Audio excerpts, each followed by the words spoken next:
Hello, it is me, Garrick.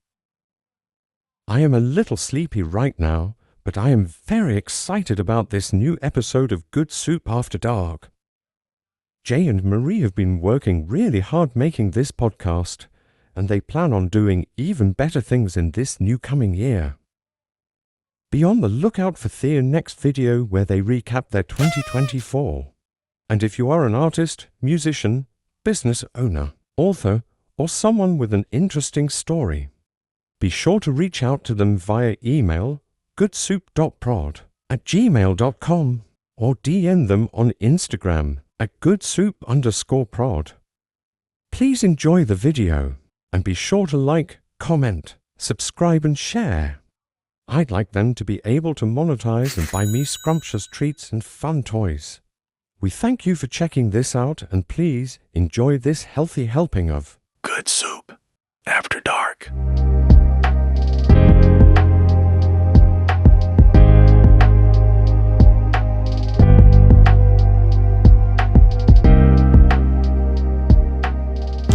Hey guys, welcome to the new episode of A Good Soup After Dark. Marie here with you, Jay behind the camera, and as usual we have really special guest, our close friend, Eva Calabrese. Hi all, my name is Eva Calabrese and I'm the owner of the jewelry business Mystical Treasures, which you can find on Instagram at Mystical Treasures. I probably first thing that I'm gonna ask you is what's the Mystical Treasure is? Tell us about that. Yeah, Mystical Treasures, it's a jewelry designing, jewelry making business that I created back in April of 2022. And I specialize in wire wrapped crystal jewelry and beaded crystal jewelry, just generally different types of crystal jewelry and accessories. Can you share how did you get into it? Yeah, so I originally got into it, right, like at the height of the COVID-19 pandemic. I was looking not only for just something to keep me busy, but to help like get into more like back in touch with like my creative side, because during like after high school, I kind of fell off with my artwork. So that was an opportunity for me to like really tap back into it because we had nothing but time during then. So I experimented with like painting and such more, but like I wanted to like really like push myself like outside of my comfort zone. So I was on TikTok a lot and I saw people like starting to like make like jewelry and stuff like that. And I thought to myself, I'm like, oh, that's really cool. Like I want to start doing that too. And cause like whenever I would try to like order like jewelry from like either like an online website or like go in person to a store, like they never had like my size, especially for like rings and stuff like that. Cause I got tiny hands. I got real tiny hands. So like nothing ever fit. And I'm like, you know what? If I can't find nothing that fits me, I might as well make it myself. So yeah, I got the materials. I watched some tutorials, tried to do like practice rounds and stuff like that. And yeah, like I really like started making jewelry like November 2020, but I didn't start like making it into a full-blown like business until April of 2021 or 2022, I think. It's kind of, honestly, at this point, it's so long ago, but I just wanted to wait until like I was like good enough and to my own standards to like then like fully like throw myself out into the public. That's actually the great thing, that you take something that you don't have in a regular shop and just make it by yourself. But do you find the same like a small hands people with the like a tiny features? Yeah, in a market? And like the markets that I do like at different like events, yeah, like there's some people who had like the same size fingers as me, and that are my age, because a lot of times there are like children who like want rings and stuff like that, and obviously that size would fit them. But there are, I'd say maybe 20% of the people who come to markets that have like the same size fingers as me, and they're always like so shocked. They're like, wow, like this actually fits. And like same with like I make bigger rings as well, like out of like the standard, like usually sometimes the biggest size in a store is like a size 9 or a size 10. I make up to like a size 13, 14, because people have different size hands. Like, yeah, there can be like a good range in stores, but it's not enough. I don't think it's enough personally. I agree. I probably want to also ask you, what's the name come from? Mystical Treasures. So, I mean, I wanted to keep it like broad enough because I didn't want to like specify it like just into like wire wrapping, because like I knew like I wanted to experiment like more down along the line, but I just wasn't sure of like what exactly yet. So I just wanted to keep it like kind of whimsical, kind of playful. Treasures, I like those, like the trinkets, odds and ends, that sort of thing, which is a quote from my favorite video game, Skyrim, Elder Scrolls V. But I just wanted to keep it like kind of like that fantasy medieval kind of name. And also like when I sign like the little notes that I include in different packages, like I like how it looks when like I write my signature for my business. It looks very pretty. So I like to keep it very fun, whimsical, and pretty. Yeah, that's amazing. I seen your logo and it's like, oh, yeah, it's something. I think it's more like magical. Yeah. Something magical. But can you share with us? You start to do it during the COVID, but what to do before this? So during school, like all 4 years of college, I studied criminal justice and psychology. In high school, I was more of like the artistic type. I would like do like all like the AP like art classes. I would enter like different competitions for like my school, like the district and like the tri-state area.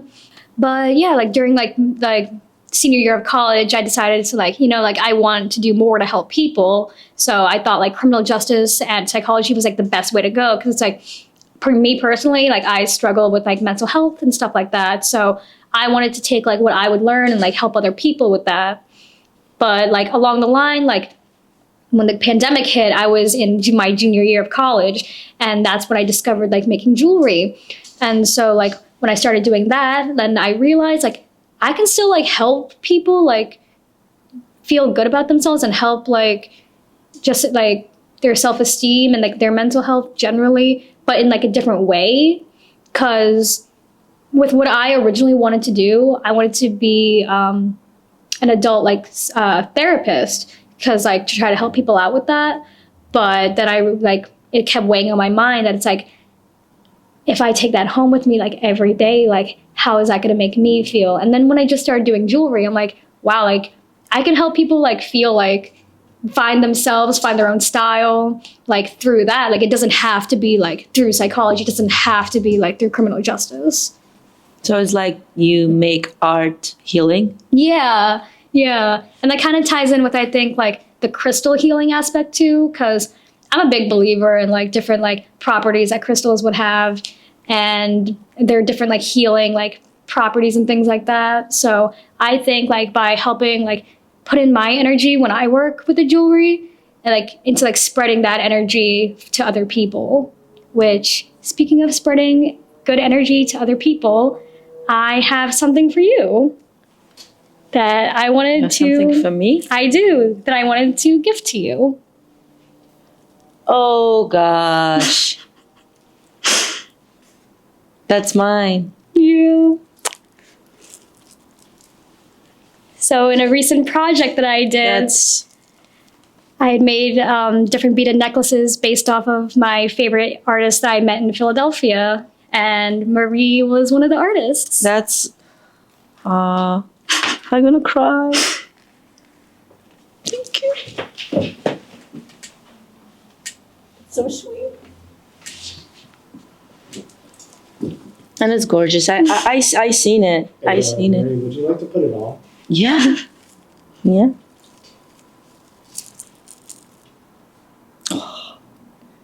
It's just have like old bright colors.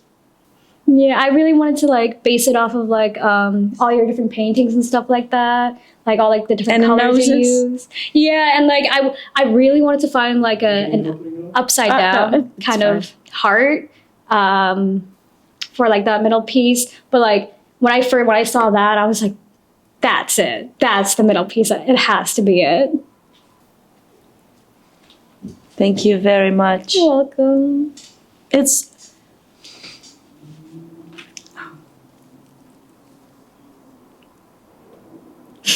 turn off the camera.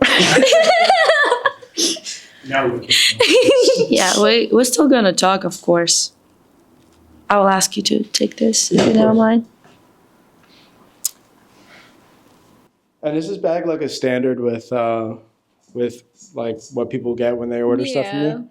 It's a very interesting bag. I just like to show it off. Can you see that in the camera? Yeah. Little moons and stars. Someone gonna have a free tattoo from me. Yes, you started talking about. Give me 1 second. You're trying to heal people with good vibes stones. Maybe Eva, you could talk about the stones that you used for Marie's piece. Oh yeah. Yeah, so I used green aventurine, which is really good for prosperity and abundance. I used amethyst, which is really good for like helping your intuition, with the third eye chakra. Good like with the find like calming your mind and like helping you like really like focus on like what is like your true like intuition, like what like you know like how you can have like sometimes like a lot of like different voices in your head telling you different things Yeah. all the time, but and like amethyst really helps with I think finding like the voice that's like truly yours and like helping you like speak your truth and stuff like that. And I also use like carnelian, which is also good for like confidence and like helping like just like like a good like energy booster in general. And I use a lot of like different like glass beads, like the Italian like Millefiori beads, because I those like the colors like I felt like really like mixed well with like all your artwork. Yeah. I want to ask you. We try to talk about this behind of cameras, but you into the stones. You like you know what stones do what. First question, where you get that stones? And the second question, what's bring you to like, oh, I need to know this, this what I'm interested in. Do stones do something for you that you feel like, oh, so this happens after this happens. You know, like sometimes like we have this kind of the line when we understand they are like everything is connected. Yeah. So start with where you get the stones. So like a lot of like the different like glass ones I get, and actually majority of them I get from like Etsy, different small business sellers. I try to keep my like things I buy like local. Like for example, the actual like crystals themselves, like that are pendants, I get from like Harry's World on South Street, which is in Philadelphia, or Garland of Letters, which is also like still in Philadelphia. So I just try to keep it really local. And if it's not local, like I still try to keep it like to buy like with another small business to help keep like that economy part going, because big corporations, they can survive without me. They're fine. They're doing just fine. But and a lot of the other materials are secondhand, like from like different thrift stores or from like my mom or other like people in my life who've just like given me jewelry that they don't need anymore. But I just try to find a way to repurpose that just to keep it like not only to keep that energy going too. Like there's different energy that's like inside like vintage pieces of jewelry and older jewelry. So I try to like do what I can to repurpose it to keep like that energy going instead of letting it like sit in a bag and let it fizzle out, or just like sit in a box and do nothing. And then like that ties in for me, like what it does for me, like the different, like the jewelry that my mom gives me, I like take it apart. I put that into a lot of my own personal pieces so I can have a piece of my mom with me, like where I go, and like I combine it with like my own style. So it's kind of like me and her like together in a way, even though like she lives up in like New Jersey, so I can't see her all that often, but it's like it does more for me in that aspect. And like the stuff that I've made for her as well, like I've included like a lot of like the old jewelry that I have, like that I don't wear anymore, that I take it apart and I've made it in her pieces. And I think that crystal energy like is a really big part of that too, because like pairing that with like knowing what I need in my life and then assigning that with like the different properties that I know that crystals have, like if I'm like in the need for like a confidence booster, or like if my life is just feeling too frazzled and I need to feel grounded or stable, like I'll wear like different things to like help like remind me that it's like it's aiding me in like furthering my goals. I like that you say it's like you repurpose old stuff and make the new stuff. I agree with you. I grow up, my mom have like this kind of state of mind, the energy, the good energy, especially like if something goes from one person to another. So from your mom to you, and you put this together and now it's yours. So it's get her energy and then your energy. I also want to ask you that you're talking a little bit before that you was really into the psychology and you have a degree, how I understand, right? Mm-hmm. Can you talk about this? You have a degree and where it's got like you get it and you stop, you start to business, or you still continue work with in that way? Can you share that? So for a while, like when I did first discover jewelry, I was like full stop. I was like, this is what I want to do, like full time, like this is it. So after I graduated, I was looking for jobs like within like the jewelry industry. And at the same time, I felt a little guilty because I was like, oh, I went to school all these years for this one thing. Bless you. Thank you. For this one thing, but I'm now looking for something else. Like I feel guilty about that, like wasting the money, wasting my parents' money. But at the same time, it's like, it's what I want to do with my life. And my parents, at the same time, they understood that. And so they had no problems with me like looking in other areas, which alleviated some of my guilt. So for a time, I found a job at a jewelry studio here in Philadelphia. And for a while, like it was good. I liked the work that it did itself. It's a really like old school jewelry business that's been around like for a long time. I can't even tell you how long.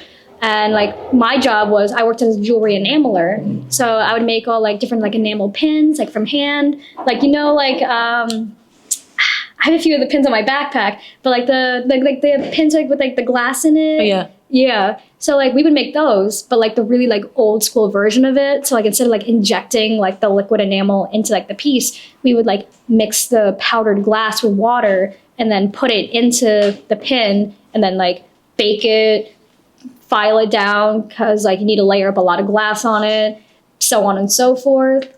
And for a while it was really like I enjoyed it because it was a new thing. Like I was like, ooh, I'm breaking into the jewelry industry, even though it wasn't like jewelry. It was still like a 1 foot in type of thing. Like, oh, I'm just getting started, getting my foot in. This seems like a good thing to do. And then like with that, I started to realize that I didn't really have time for my own stuff. So I was kind of getting a little bit of a burnout. Like you spend all this time making jewelry for one person, like during the day, for the majority of the day. And then you get home, you're so tired, you just want to relax, eat dinner, go to sleep. I didn't really have time to like, or motivation to like make my own stuff, even though like I knew that for an upcoming market I had to, which was like my only motivator for that. I would just mainly crank out like my staple pieces of jewelry, like my more simple things, rather than focusing on like an experimental, like personal project or like just doing like testing out different techniques. Like I just didn't have the time for that. So a little further into it, I was like, you know what? This isn't for me anymore. And the place itself where I worked, the people were not that great in general, which I understand there was a very high turnaround rate for people, employees in there. And I'm like, now I see why. So I quit. I was floating around for a few weeks because I was just like, I need the time for myself. I needed time to recuperate, regain, like reprioritize. So I wanted to put myself first and foremost. Like I just needed a mental break from that place in general. So I took like 2 weeks to myself. I went back up to Jersey, see my friends, my family. I went to like different museums, got different inspiration for jewelry. I got really motivated again to start up again. So like when I came back and I was ready to just like start experimenting, and it really helped like not being there anymore, because it really burned me out. Like as much as I loved like learning all the different techniques that I learned while I was there, it just got to be too much. Like physically, like on my hands, like I needed to take a break from my own jewelry to like let those heal from like the work that I was doing there. And then like the people who were there, they weren't very supportive, and that just took a toll on my mental health. So by not being there anymore, removing all the negativity that was associated with that place out of my life, I was just able to find like myself again. And then to go back to your question about like criminal justice and like if I still do that, I actually do. I found a job as a behavioral health technician for children, and I've been working in an elementary school after those 2 weeks were up, and it is it's definitely a change in pace, but considering I get to like, make my own schedule and work at the schedule that the school works at, I found a lot more time for myself and a lot more time to dedicate to my craft. You know, I figured it out whenever we talk with artists or business owners. Lots of people have trouble to work, like have money and do their art. So it's like, it feels like it's a hobby. Yeah. You know, sometimes you can't just have inspiration. Sometimes you don't know where to get money to make it Exactly. consistently. And I think it's a problem, but who knows the solution? What do you think? Like, what can be a solution? Just work, be a hungry artist, or work in a like a job, like we say like normal job, Yeah. not artistic, or more and less artistic, but not totally be involved in a business when you create everything with your hands. Yeah. I don't think there's like a real answer for it. Like, I think it's something that I like to call probably like a canon event. It happens with every artist. Like, it happens with every artist. They're gonna go through it. And I think just like keep like all you really can do is just like keep it pushing. Just like do what you can do what you can do to help you succeed. I think like networking, maybe networking is the wrong word. It's the right word, but I don't like that word. Networking is a great way to like help you as an artist, because getting to know different people in the community and just like helping support each other. I don't like the word networking because it sounds very businessy, but like I just think because it's like genuine connections that like matter between artists, and because it's like, yes, like obviously like customer support is so important, and it's like they're the people buying our art and like supporting our livelihoods, but artist and artist connection is also so important, because when you're in a community, it's a community. You don't want to feel like you're alone in the art world. Like having all like the support around you, like not only just like your customer base, but like of like other artists knowing that like, oh yeah, like you're these other creatives that like they have made it, and it's like I can too, and like they're trying to help me make it, and like in turn like I'm helping them. But it's not like a full like a clean cut like transaction. It's genuine. Like we help each other because we want to help each other, and that we to help each other grow. Like I feel like it's just very necessary.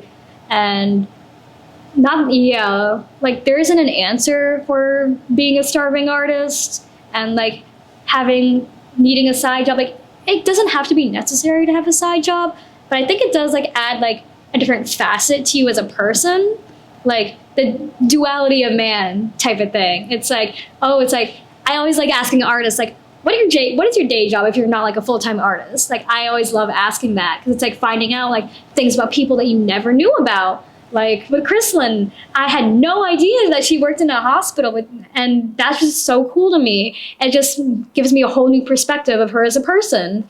I just think that's very cool. Yeah, I like the idea, the community.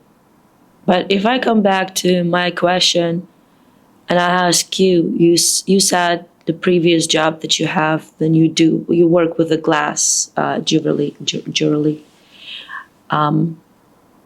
You said you just was so tired and you can't do anything. You don't feel creative wave to do something in your own style with the right now. How this situation, because right now you said you work as a behavioral specialist, Yeah. if I understand correctly.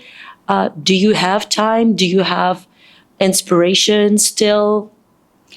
I'd say so, yeah. I'd say because it's very a different job. Like I feel before when it was like a creative job and then my creative business, I feel like there was just too much like to focus on with like both of that. They were just so similar that working on someone else's jewelry for like the whole day, like it left me drained. Like doing that repetitive, the same like pins over and over and over again, it took a toll on me like very like physically. While meanwhile like this new job, while it takes a toll on me like a little bit physically because I'm running around chasing these kids all the time. It's different because it's just like a different energy, and it's dealing with children, and like I'm not like at my own desk alone, like cranking out all these pieces like of jewelry. Like I have to have like 100 done per day or something like that. It's more organic. There's more connection, and there's so much more support at my current job than there was at my previous job. Like I have a whole team of people with me, working alongside me, and like we all support each other. We're all there for each other. And it's a very like loving little community that we have in that school. While that school may be crazy, I will say that, there's a lot of support there. And with like my kids, I feel like my kids have inspired me a lot creatively to keep doing what I do. Cause there's this one girl I see a lot of myself in her. Like when I was younger, like she's an artist. She loves drawing. She's like into like the weird like anime kind of stuff. I see so much of myself in her, and that kind of gives me like a bit of nostalgia and like motivation. Because when I would like make art and stuff, like as an adult, I'm like, would myself as a kid be proud of me now? And yeah, I'd say my younger self would be proud. But then now I'm looking at these other kids like outside of myself and seeing how they interact with me, how like they draw with me sometimes in art class. It really like motivates me to keep going creatively and helps me to want them to know that they can pursue their dreams and what they want to do, even if it's not like being a doctor, being a lawyer, something like more professional. Like there's not much in this days. I hate to say it because it makes me sound old, and I'm not even that old. I'm 23. But this generation of kids, they're very much connected to like their iPads and their computers. Like whenever any of my kids want to take a break, they want to just be on the computer and play a video game. But the one girl that I have, seeing her like be like drawing and be creative, it like motivates me to keep going with myself, so I can just show her that it's possible to like make a living and like make your dreams come true in the artistic world. And like I try, and whenever like I'm with her, I try to push. I'm like, do not give up on your art. Like you're doing a great job. Like you like, and I wish like when I was that young, like my parents have always been supportive, but still like I wish there were like more like adult figures in my life besides my parents who were more supportive of it and like who would tell me it's like just keep going, like you're doing great with that, like keep going, not even like for just academics but like for the artistic creative side. Well, I kind of understand what you're trying to say. I want someone else to be like supportive on the side. Now, because for parents, you're always the best. Yeah. You always do, just do it. We support you. But if someone else see like who's not related to you, just like see like It's the acknowledgement. Yeah. But you said about your parents, they are supportive. What they think about your business.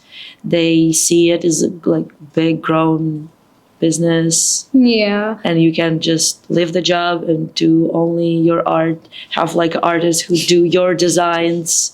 Oh, I don't know if I'll ever get that far. I'm not sure if I want to get that far. I don't know. It is harder to keep it as like a one-person business, but like when it comes to like the creating the jewelry part of it, I personally like I think I want to keep on doing that. But they've always been supportive because I think as when I was younger, like I've I've always been an artist. Like I was more of like the English and reading type of person, English and history type of person rather than like the math or science kind of person. So they always knew like I was more on the creative side anyways. So like I think they were prepared when I was young for when I was at a young age that like they were prepared for me to take a more like creative side of things. They're proud of me regardless of like what I've done. Like they said many times, but like there's still kind of like that imposter syndrome in me. It's like, oh, I'm letting them down. I feel so bad for like wasting my time like on this degree that I now have, even though like I am using it now. And my dad, who also used to work with people with disabilities, he's extremely proud of me for that. But he also is still like, I'm proud of you for like pushing with your business. And like, he helps me like with my website and stuff like that. And yes, he gives me unsolicited advice sometimes, but he and my mom are, I think, one of my biggest systems of support.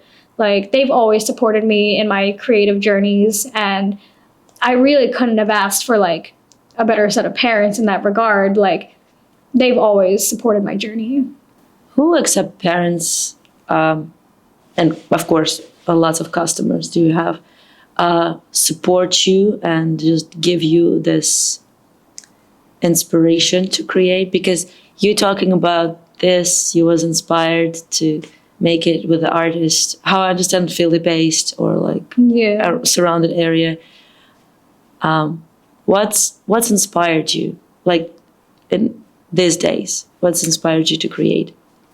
So I feel like to answer your first question of who supports me, my boyfriend Noah, he comes with me to different events, help me out with my table and my booth. He helps me, like he goes to Michael's with me, and if I need like last minute supplies, or goes with me to like South Street to collect like some different products, like whatever I need, which he puts up with a lot. I'm very proud. I'm very, very grateful for that. My friends are also a huge support. Like not only like they buy my jewelry as well, but like they're always like reposting my things on Instagram or other social media, and they're always like, you're doing like such a, like even like words of affirmation, like you're doing like such a great job, like I love seeing you grow. That's really important. Oh yeah. Support local artists. If your friend are artist, if your friend do something creatively, support them, repost them, like them, and share. Exactly. Because support doesn't have to just be monetary. It does not cost nothing to repost something on your story. It doesn't cost nothing to send it to someone on text message. Like there are so many other ways to like support artists. Although money is nice. Cash is great, always king. At GoodSoup_pod if you need any type of event coverage or video services. If you have extra money, share with your local artist, your artist friend. trust me, it's the best support you can do. It's show that you actually believe in them. That because like sometimes like when I have a market and it doesn't go well and I don't have many sales, it can be very disheartening, and like it can like really bum me out, bum any artist out. Like it's like, oh, it's like people not like my stuff. Like what am I even doing at this point? Like, is it worth it to keep going? Like those are like all the thoughts that I know flow like almost through almost every artist's head whenever a market does not go well for them or a sale does not go well for them. But like a lot of the times, like you also got to think, it's like, am I like at the right event to be having my stuff at? You just got to think, it's like, it's not me. It's like what the vibe is of the event, or like what like my demographic is. It's like, it's not my stuff. It's just this isn't my crowd. And it's taken me a little bit to like get to that point, but it's really like important to like shift the perspective on it, because like when you're like constantly putting yourself down, like yes, like the event itself can put you down, but then when you like reinforce that in your head, you're just like, oh, it's not worth it, like I shouldn't be doing this anymore. Like that's that voice in your head that's putting you down. And it's like, you should not be paying attention to that voice, because it's so important to just have that out there, because everyone's art is so different and means so much to different people. Even if like you don't see it, it's there. And like I said, like it doesn't have to be obvious, but you're inspiring someone. Like you inspired me and you and like so many other different artists from Philadelphia inspired me to like push like outside of my comfort zone of what I create and to create something completely new. Like I'm just now experimenting more with different like types of beaded jewelry, different styles, because I just want to put myself out of my comfort zone to just like expand my skill set. Wonderful. I give you a little homework, not a homework, but give you an idea. Make, you like the movies, right? Movies or shows. You can just pick something that you really like, watch this, have this energy, or during the movie, and create something like specifically. Because I think recently when Beetlejuice come out. No, why'd you do that? Times. You know what to do. I'm so sorry. Where the movie comes out, people became crazy about it. And some people go and buy stuff from a like mass market. But I've seen lots of people who buy and like, I don't know, like find a leather bag and draw on top of it. Yeah. The snake from a movie. Someone do the I don't remember. I don't know how it's called. They make from a paper stars. Origami? No. It's like it's kind of origami. That they make it's like a dance paper stars. Ooh. And they make a whole costume, like with this paper stars. The Beetlejuice costume. Oh wow. TikTok. Funky. You can find anything. And I've seen so much people. I think it sounds probably ridiculous that I say that, because art costs a lot. But people became artists. You said you became artists because you didn't have stuff you can wear. I think our comfort make us create. So if you feel uncomfortable, you try to create something to feel comfortable. Yeah. If you don't have money, but you want to be stylish, you pick something that you can do by yourself. Mm-hmm. Because mass market, everyone wearing that. Everyone wearing the same thing. It's cost, average, but everyone wearing it. You can do something by yourself. Or you can order something from an artist that nobody's have the same. Even if you order a painting, 2 paintings, if it's not a print, if it's original painting, if it's original piece of art, it's unique. It's unique. There is no such a thing as the absolutely piece by piece, inch by inch, the same work. Yeah. So what I'm trying to say, I see a lots of artistic journey starts with, oh, I want it, but I can find it, so I create it. And what I try to say with this Beetlejuice thing, what people can find whatever they imagine, and they start to creating this. So I'll give you the idea. You can use it, you cannot use it. Anyone who watched that can use it, cannot use it. Whatever you do, if you do the, look at this cup, as my friend do this. That's actually friends too. You can take the movie that you like and create your art specifically by this movie, but the emotion this gives you, or colors, music, anything. I think it's a good idea because you said about this, you was inspired by artists, and I think it's a good idea because we all like music and movies. I was gonna say, you know, like the series like Monster High. Oh yeah. So I have like a few pieces that I have brewing in my brain for like a Monster High collection. That's great. Yeah.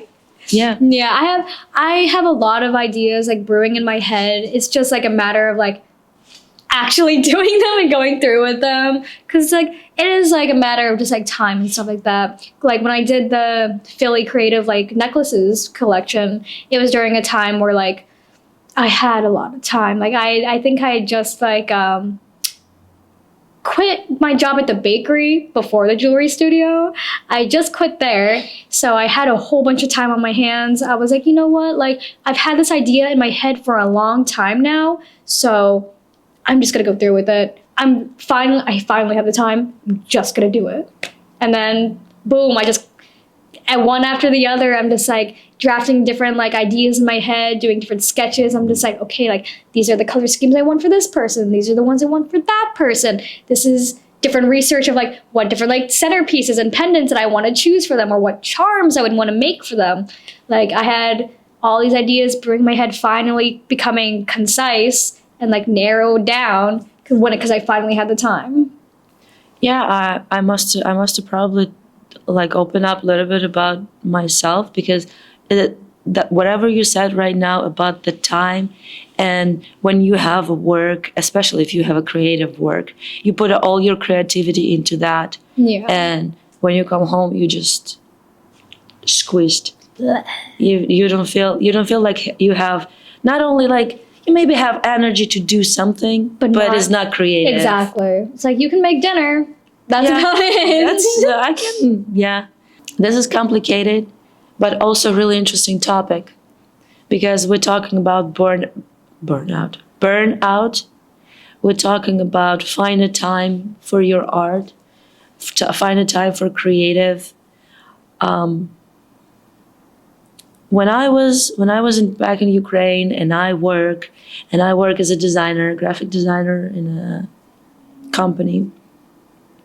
It was so fun. It was so cool. But I don't create anything my own. Yeah. All what I create for them, and I'm proud of most of my work there. But find a time and find a inspiration of, like, you need to find inspiration to create, and also need the time to create. And I think most of artists, and you can say if you have the same issues that I have had. Right now I don't have it. I have a husband who support me just from all the sides. So I can totally only create. And honestly, I feel guilty sometimes. You know, because how my best friend said when I was in a university, she said like, "Oh, I learn here. I'm in my university, learn, and you in your university just sitting and drawing every day."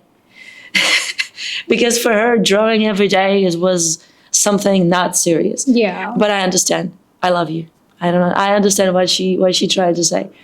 Yeah, right now my situation is totally different. But before, I figured it out. There is a little things that can inspire you, and even if you don't have whole time of the world, every second you do something else. If you, after work or in a weekend, you find like 5 minutes just to draw like a sketch, or look and save some Pinterest pictures that inspired you. You have this all together. And even if you do the small steps, every day do a little bit, a little bit, a little bit of paint here, a little bit of sketch there, a little bit of wrap around the stone there. In the end, you still have the same product. You have an art piece, you have a painting, you have a jewelry, you have, I don't know, cup, stuff like this. Every minute counts. Even if you do a little bit every day, because I know I was the same way.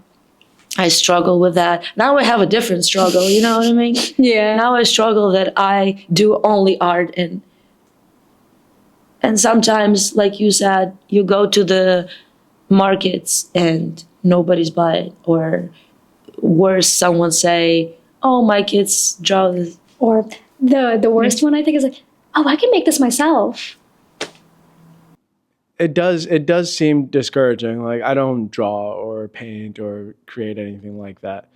And I don't think people come at it to try to be like bad natured about it. I think it's just like people want to be able to relate to people that they meet. So it's like, yeah, my daughter, she's in 6th grade and she paints. And it's not to say that your daughter that's in 6th grade can't make a great painting, but it's like, I'm out here, it's 40 degrees in this street market, and I'm trying to sell my stuff so we could pay rent and stuff. Like how do you?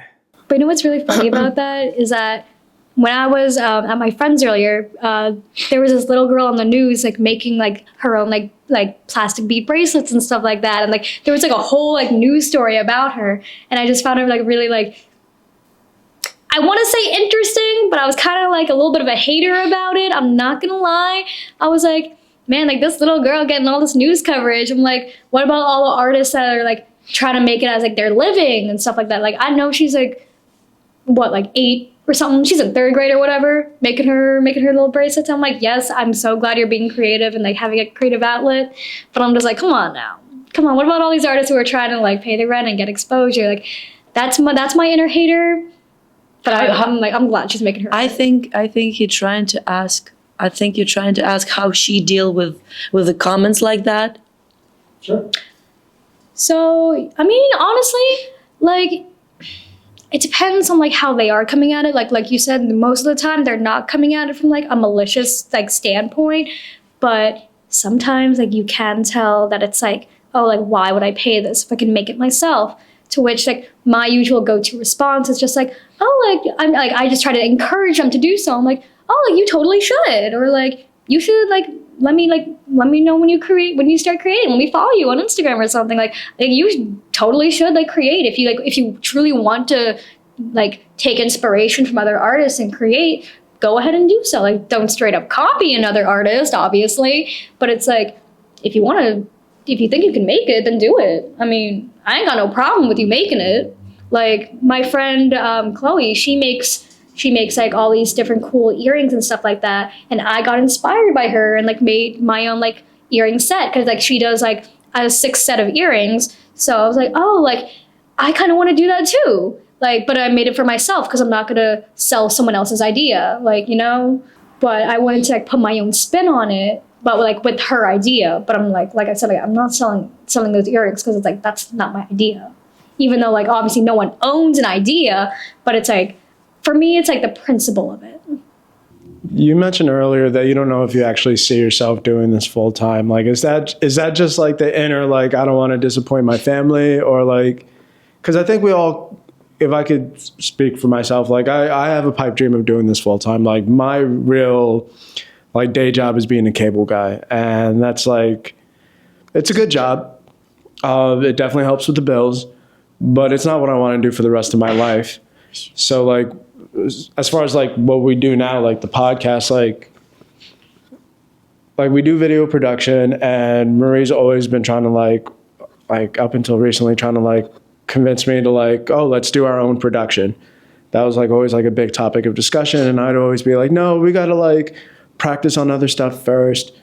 And just more recently, when we started this, I just kind of, just by listening to her, just kind of had the mindset like, oh, we kind of have to take like control of what we want to do, and we kind of have to do it ourselves.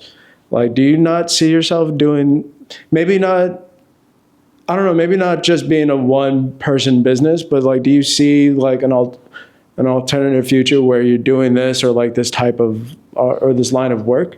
I like what you said about like having to take control of it yourself, because I do eventually want to do this full time. Like it's what I enjoy the most. Like I'm passionate about it. I love doing it. I love making people happy with my jewelry. Like that is what like I want to do for like, and I would love to do it for the rest of my life. But it's like taking like that step myself, that it's like, I know like right now I'm not yet ready for that, because like the bills we gotta pay now. It's like I don't make enough off of my jewelry just yet. It's not consistent enough for me to go full time with it. So like being part time as a behavioral specialist, that definitely like you said, it helps with the bills.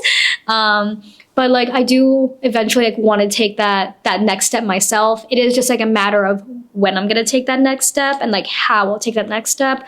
I think the how is like quitting my job and like really like putting myself like into like the business, like really throwing myself in there and like trying to like fully commit to like different like markets like throughout like the weekday or something like that, or like fully commit to like marketing on like social media. But it's just like right now is just not my time, and that's okay. That's okay. Do you have time. Sorry.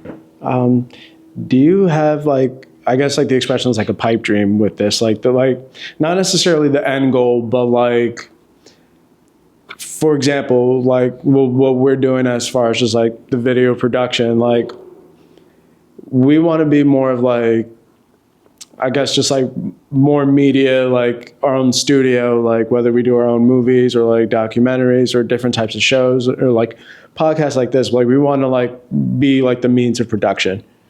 Yeah. That's kind of like the end goal. We don't want to, well, I'll speak for myself. I don't necessarily want to be the guy behind the camera all the time. I want to be able to like be in charge of like the productions, whether we're personalities or we're helping other people like put on their own production. What is I guess like the pipe dream, or like what is the bigger version of Mystical Treasures? Is it like a Kay's jewelry type deal, or is it like something? I mean, Kay's jewelry. I don't know about all that. That feels a little too big for me. why? It just feels too mass produced. I don't know. Kay jewelry or something. Okay, so I'll dial it. It doesn't have to be like a chain or like, or however you call it, but like a high-end boutique or something. Like, is there a version of that? Yeah, so I would definitely like my own like little shop. Like, don't know where, don't know when, but I would eventually like my own little brick and mortar type of shop. And honestly, like some of my coworkers from like my last jewelry job, they keep talking about it. They keep like, hey, like we should like open up like a store for like, let me know when y'all are gonna do that, and I'll be there.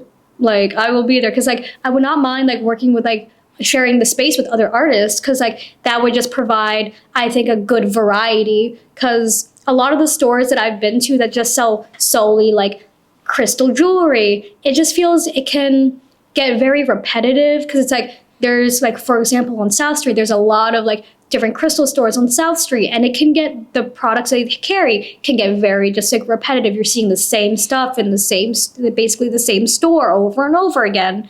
So I think with different artists within like one store, like with different styles, but not necessarily like vastly different where it's like it doesn't make sense. But like I think that would be like the end dream, just like share like a store with like maybe like 2 or 3 like other jewelry makers or artists, and have like a little simple little store. Someone be like someone be the back person, which I already know someone who would want that job. He's just gotta build up his own confidence to make that move. And I keep telling me, you deserve better. You're good at what you do. You deserve better. But he's got to make that move for himself, just like I've got to make that move for myself. Maria, I know I talk a lot about what I want good soup to be specifically, like the big dream for it, mostly because I've hosted quite a few of these myself. Yeah. But I want to kind of redirect that question to you. I kind of understand your idea, and I support this probably 90%. For me, good soup, it's not a trend maker, but it's create the emotions. I want to have artists, different creative groups, and create with this different creative groups create different types of art. Someone gonna create music, someone gonna create commercials, movies, shows, and everything brings something to your life. So what can make you buy something? Commercial. So we show you product, you look at this and you want it. Or jingle, song that you can't stop singing and is usually not really smart. And what can make you cry or laugh on a situation you never be involved in or never feel related to? Movies. Yeah. And then you became sensitive to some topics that you wasn't sensitive before. Music makes you feel like your emotions that you have inside more bold and feel emotions that you never like can feel, and you just listen to the lyrics and just like, oh my god, it's a poetry. It's a poetry with music. Yeah. Because poetry is great, but poetry doesn't go as much as music goes. I want to create commercials, not only video commercials, but the printed stuff. I want to have a whole group of artists. You want to make people feel things. I want for people feel different types of feelings, and any art bring these feelings. Yeah. Any clothes, it's art. Jewelry, it's art. Because it makes you feel the way you must feel with that. If you want to feel sexy, you have something sexy, you wear something beautiful, you turn on the sexy music. Mm-hmm. If you want to feel like you want to work out, you're wearing something else. You surround yourself with something you want to be in. And art, it's a great thing. And I want for people to be a little bit more close to art, because anything in your life, it's art. Even mass market. But art is better. And I like how my husband do sometimes. And I don't understand that for the longest time. Sometimes he come from work, he take the chair, he sit in front of the wall and just sitting and looking. And I'm like, he just, and my brain sometimes is like, oh, he's just looking like, oh my God, 2 years. 2 years and what we have, the colorful wall. And of course I have like different thoughts. Do it's just a waste of time? What do I want to do with that? But I think he get the energy I have from the art. Mm-hmm. He take it and he put this in his own like ways to use this energy. Yeah, he can feel like the love that you put into all of your artwork. He feel that, I think, tell me if I'm wrong, my art inspired him to create something what's inspired me to create my art. So we just loop. And I was going to say, yeah, exactly. It's a constant like loop around of like that positive energy. Like, I feel like that's what we both like, what we all want, like other people to feel, like to be able to like absorb that like good energy and intentions through our like our artwork and our creative like outlets. And we want to put that out there for other people to spread to each other. Like, I feel like that's what we all want to do. I want for a good soup became a loop and make you feel more creative and want to watch, want to feel, and we're gonna rule the world. A good soup loop, if you will. Good soup loop. Yeah, I think, like, kind of thinking about what you said, I think you're right. And I mean, I don't mean to get like personal or sad, but like sitting in front of a wall and looking at it is not a new thing to me. And kind of like before I met you, I would just like stare at a blank wall and get nothing from it. Um, I come from like a cold kind of background, I'll say, and yeah, no, it makes sense that I look at it, I draw from it. Like I will literally just like stand in front of that wall right there and just like look at it and just like see all the hard work that you put into it. And like before you and before this art, like I didn't have much inspiration. I would just go home and just sit in the dark, honestly. It's kind of sad when you put it that way. But yeah, no, I draw a lot from it. I get a push from it. I mean, you mentioned that, yeah, I support you. You're a full time artist. Like I'm with you in the markets. I'm like reposting your stuff, sharing it, trying to push everything that we do on everyone we meet. Like Marie's also a tattoo artist. I have 11 pieces from you. Like even like strangers I meet, like on my job, I'll pull up my sleeve, like, yeah, look, I have three. These are my three cats, like that she tattooed on me. And I didn't have that motivation before. I didn't have that inspiration. I didn't have that. I didn't have that push.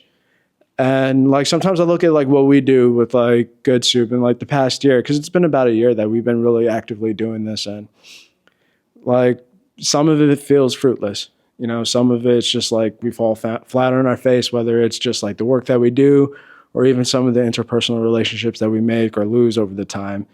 And it gets frustrating. It gets sad. Like I lose sleep over it sometimes, but like, yeah, no, I see it as like a push, because I didn't have it before and I don't want to lose it.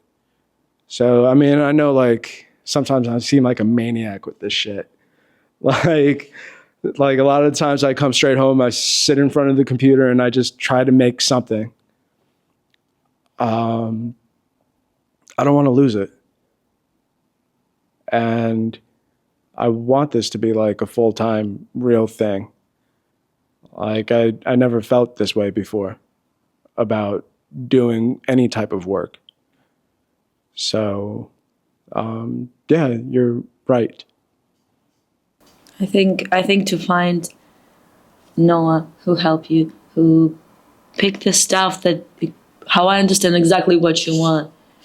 I think that kind of support that you feel, and when you support, it can be not the boyfriend or husband, it can be a best friend, it can be a parent. If this support just goes around and just you support the person supports you, I think it's really important. Artist to artist, friend support, because you can learn something that you don't know and give something that you know and this person don't know, and encourage to do. And I can be honest. Sometimes it can be really annoying, but I understand for like the reason. Yeah.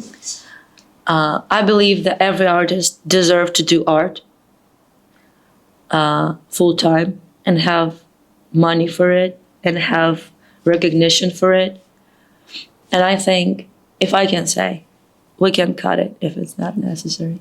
But shop is cool. Shop is great to have a shop to work with other people.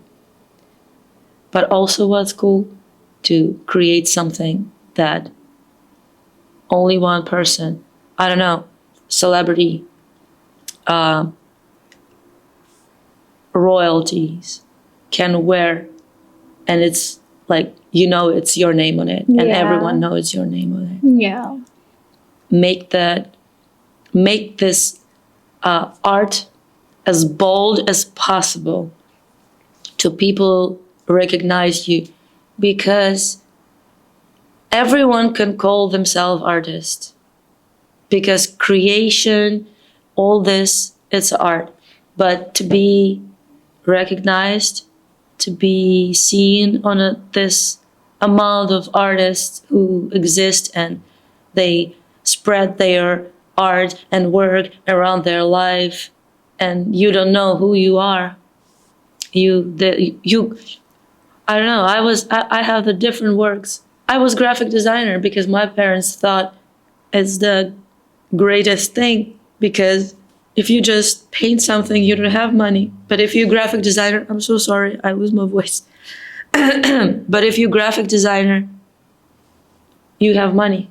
Yeah, it's like that different technology. Like, Yeah, you just work. My mom really into you must do the computer games. That's what people know right now. And what?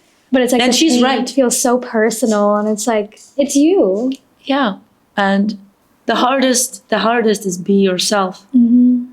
And I have a last question, and we can close this right now. What you do? You have a job when you work with the kids. You have your own business. When you do as much as you have to do, as much as you want to do you feel comfortable in this scale? You know what I mean? Do you feel like you want to be in the middle, or you want to go one direction or another direction? How do you feel right now in this particular moment? I think I feel pretty perfectly content. Like right now, it's really good balance, especially since I just started the job like about 3 months ago. It's been a pretty good middle. Like I have enough time to do the art, make the art that I want, and do the markets that I want.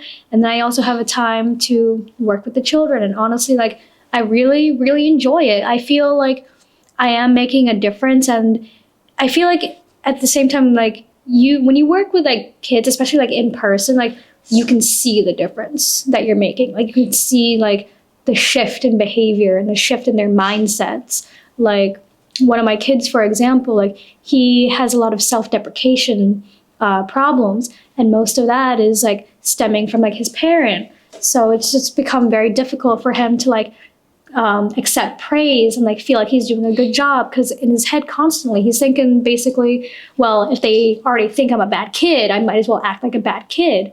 And then me working with him, like I can see the difference. I've been told the difference by his teachers, and that's really a reassuring feeling. Like it's like goes back to like that support and like that acknowledgement.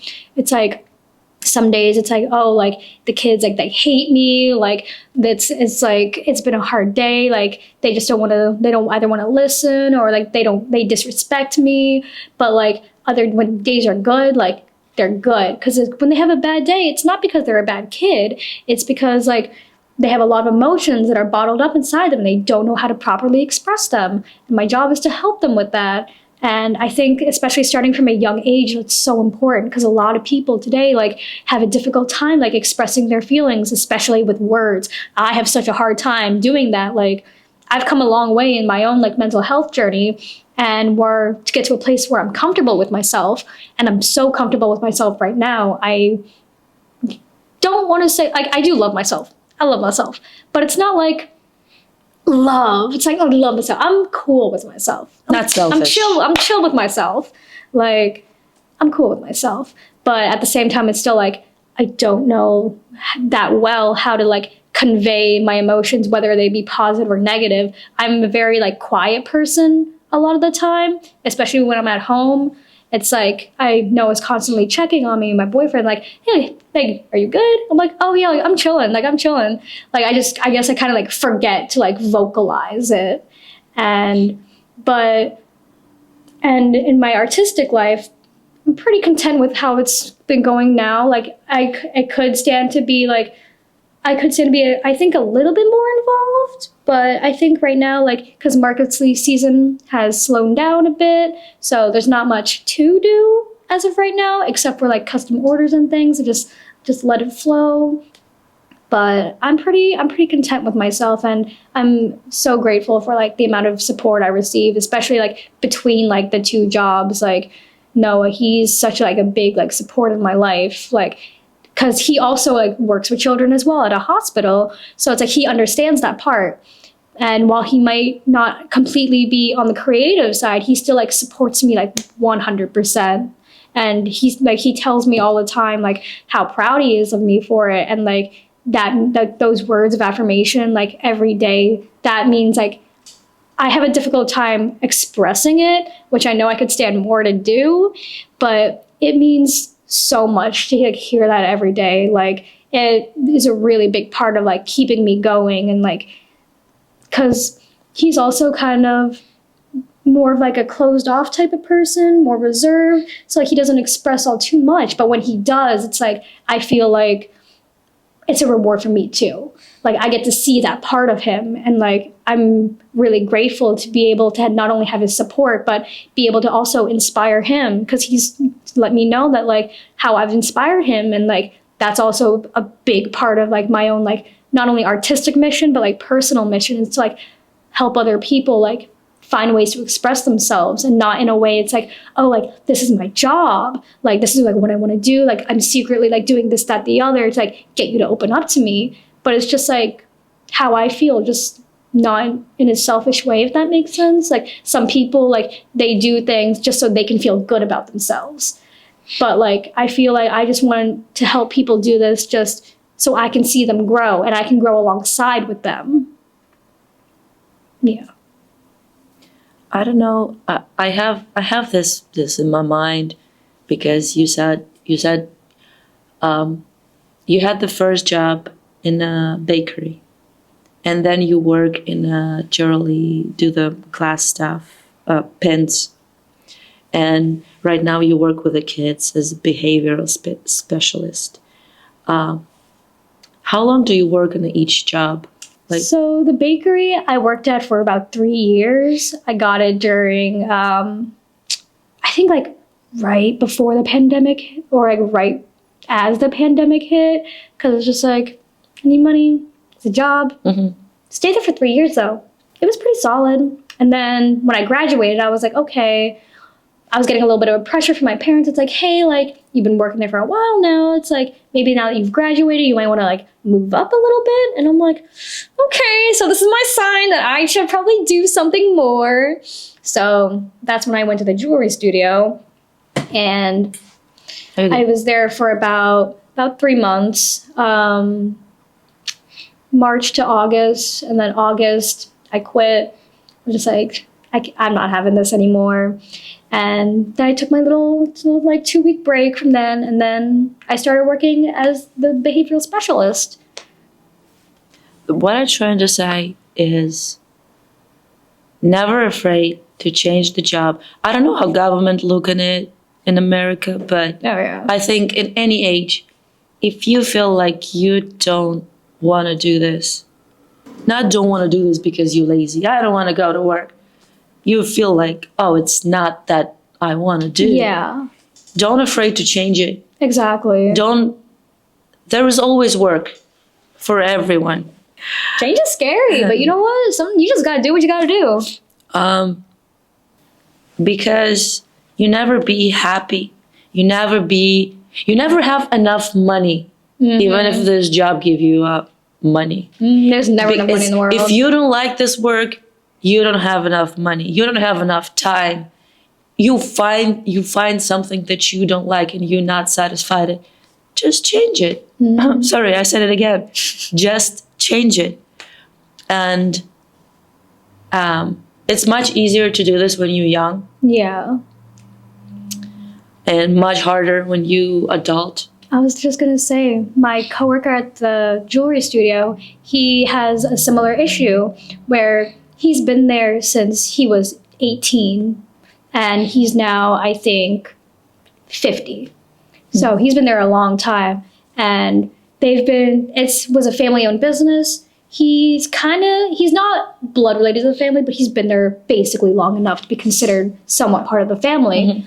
But nowadays, the way that they've been treating him, I'm like, listen, with your skill set, like so many places want you, like you deserve so much better than how they're treating you. But he's just afraid of that change. And a big part of it is because he's older now. He's like, oh, well, what company's going to want a 50-something-year-old guy who's just been at this one job his whole life?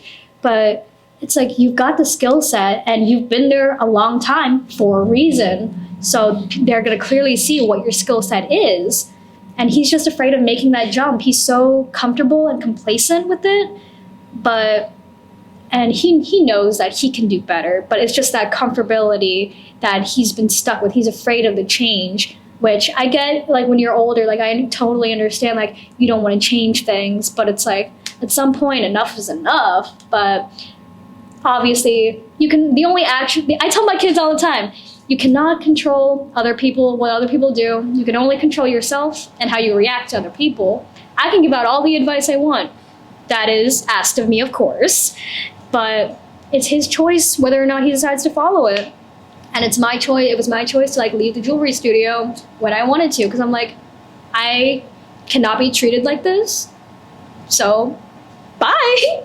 I will not tolerate any disrespect from anyone, regardless. So I made that choice. It was my choice, and was I a little bit afraid? Yes. But I knew it's what I needed to do.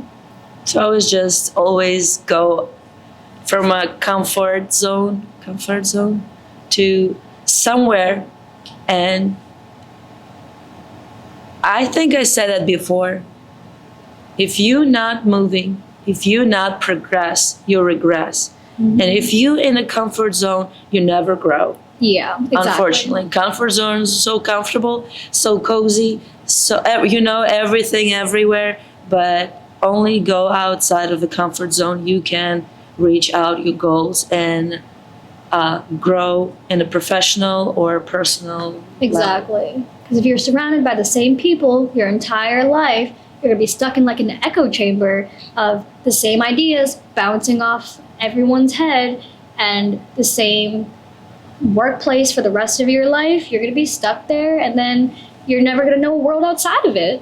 So open up to new, learn new, support creators in your area, and I think see you soon in a new episode. Yeah. Picture time. Yeah, so we got some jewelry from my business, Mystical Treasures, using, genuine crystals, freshwater pearls, different glass beads, including, like, lampwork glass beads, check glass beads.